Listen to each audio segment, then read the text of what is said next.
Subscribe करें और bell दबाएं ताकि कोई खबर रह न जाए।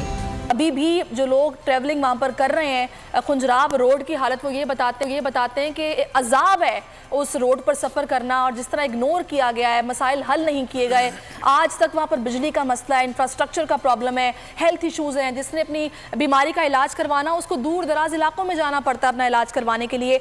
वो जमातें जो अपने अदवार में कुछ ना कर सकी, यहाँ पर इस बार अपनी सियासी एग्जिस्टेंस शो करके आपको लगता है कि लोग उन पर एतबार करेंगे और उनके मसाइल? मेरा ये ख्याल है कि बहुत सी डेवलपमेंट के इम्कानात मौजूद हैं और किसी एक जमात का काम भी नहीं है। आपको पूरी एक नेशनल पॉलिसी बनानी होगी कि वो एक पॉलिसी के तहत आप इनको साथ शामिल करें। एक मैं बात बताऊं आपको, आपके पास इतनी बड़ी अपॉर्चुनिटीज़ हैं। एक तो ख़जाना है, दूसरी बात यह है कि कुदरत ने यहाँ वसाइल बहुत ज़्यादा रखे हैं जो आपके लिए बहुत बड़े ख़जाने के से कम नहीं हैं। दुनिया की जो सबसे बड़ी चोटियां हैं हिमालय के बाद वो यहाँ पर हैं, और वहाँ पर आपके जो सबसे बड़ा इम्कान है वो ये है कि सयाहत का आपको कम्युनिकेशन के ज़राए बनाने होंगे। ये आपके लिए मस्ट होगा कि कम्युनिकेशन के ज़राए बनाएं।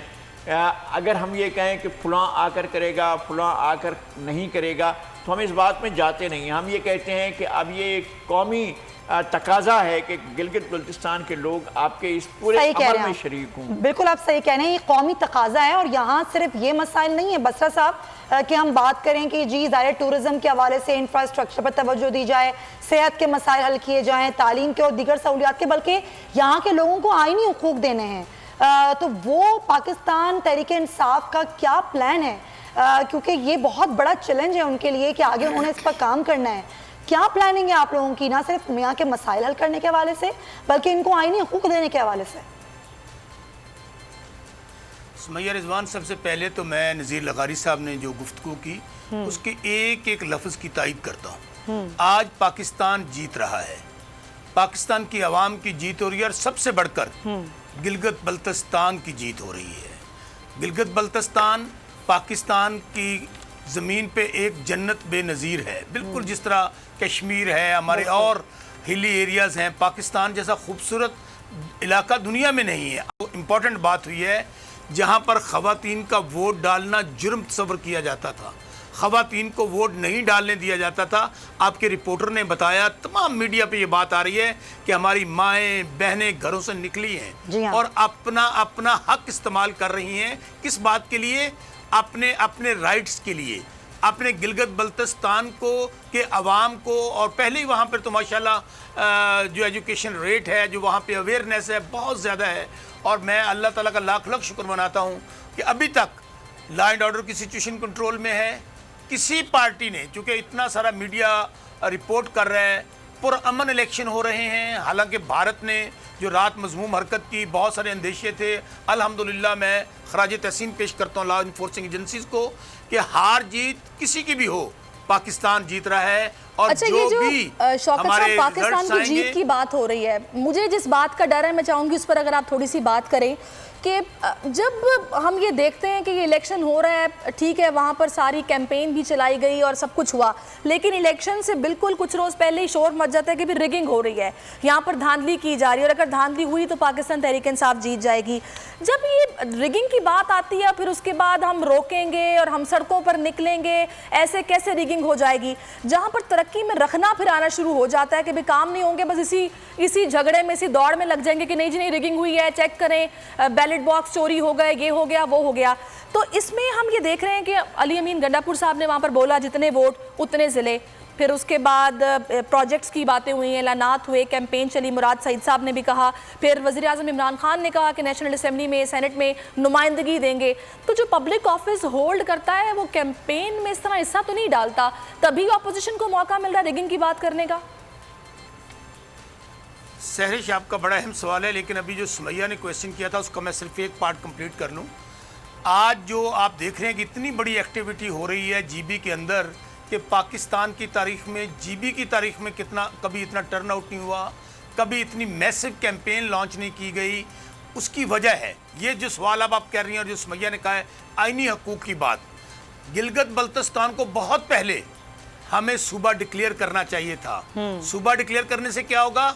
वफाक में नुमाइंदगी होगी, सेनेट अपर हाउस में नुमाइंदगी होगी, एनएफसी के ज़रिए तमाम जो फंड्स हैं वो दिए जाएंगे, उसको इकाई होगा वो सूबा बन जाएगा, उसको मुंतकिल किए जाएंगे। तालीम, सेहत, रोड, पीने का पानी, तमाम इंफ्रास्ट्रक्चर होगा। और इसलिए मैं देख रहा हूँ कि जब प्राइम मिनिस्टर इमरान खान ने कहा कि हम जीबी को इलेक्शन के बाद सूबा बनाएंगे, तो उसके बाद तमाम जमातें अभी देख लीजिए जिन्होंने कैंपेन किया है वो भी इसी नारे पे हैं। और हर सूरत में ये नारा नहीं है, ये डिसाइड हो चुका है कि जीबी को ऊपर लेकर आना है, जीबी को सूबा बनाना है। जो बात आपने कही, देखें ये एक अब पुराना वतीरा हो गया, ये रिटोरिक हो गया। अब तो वैसे अमेरिका के अंदर भी मुझे क्यों निकाला, मुझे निकाला की रट चल रही है। मुझे बताइए, 1 महीने से इलेक्शन हो रहा है, किसको रोका गया कैंपेन से? वहां पर तो अगर आप रूल्स एंड रेगुलेशन की बात करती हैं, वहां पर तो एमएनए भी जो है, बिलावल साहब एमएनए हैं, वो भी आपस में रह रहे हैं, वो भी कैंपेन कर रहे हैं। हमारे दोस्तों ने भी कैंपेन की है, मरियम बीबी वहां पे गई हैं। तो मेरा ख्याल कहता है कि अब हमें इलेक्शन की शफाफियत पे कम से कम किसी को उंगली नहीं उठानी चाहिए। लेकिन ये बात बिलावल भुट्टो ने कही कि जो आखिरी रोज था इलेक्शन मुहिम का, उस दिन उनका, और वो उनके नजदीक बहुत बड़ा दिन था और उन्होंने नहीं की जलसे में शिरकत। आजिज दामरा साहब हमारे साथ मौजूद हैं, पाकिस्तान पीपल्स पार्टी से, उनका मौक़िफ़ देखते हैं। दामरा साहब, सुबह से ही हम गुफ्तगू कर रहे हैं, ज़ाहिर मुख्तलिफ आप लोगों की राय है, लेकिन आज के इलेक्शन बड़े इंपॉर्टेंट हैं। कितने पुर उम्मीद हैं आप लोग कि आज जीत जाएंगे गिलगित बल्तिस्तान के इलेक्शन? देखिए, चेयरमैन बिलावल भुट्टो जरदारी साहब ने जो गिलगित बल्तिस्तान की इलेक्शन का टेम्पो बनाया है, उन्होंने न सिर्फ अपने पार्टी कारकुनों को और वोटर्स को चार्ज किया, बल्कि उन्होंने उनकी एक्टिविटी की वजह से तमाम पॉलिटिकल पार्टीज ने अपनी अपनी एक्टिविटीज बढ़ाई और गिलगित बल्तिस्तान की सरजमीन पे आपको बाकायदा एक इलेक्शन जो है वो नजर आ रहा है। अब अभी भी कुछ शिकायतें हैं कि वहाँ पर जो बिजली के इंतजाम करने हैं, आपको पता है कि वहाँ पर 4:30 बजे के बाद सनलाइट जो है वो खत्म हो जाती है और पोलिंग कुछ डिले टैक्टिस के तौर पर जो पुराना एक हरबा है वो इस्तेमाल किया जा रहा है। मगर उसके बावजूद हमारे पार्टी जो है वहाँ पर एक्टिव है, कारकुनान जो है वो एक्टिव हैं, वोटर्स को ला रहे हैं।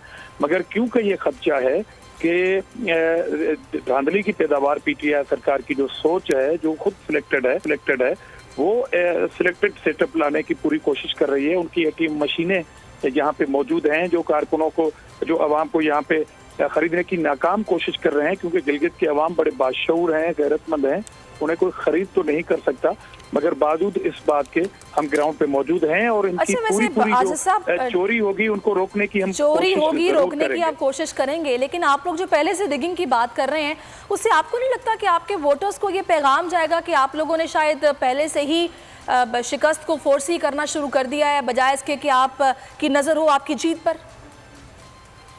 हमने अपने वोटर्स को, जहां तक आपका ये सवाल है कि हमारे वोटर्स शायद ये समझेंगे और मायूस होंगे, बल्कि हमारे इस बात से वोटर खुद चार्ज हुआ है और कारकुनान भी चार्ज हुए हैं कि वो कोई भी गड़बड़ होने नहीं देंगे, अपनी हद तक नहीं देंगे, वोटर्स को निकालेंगे।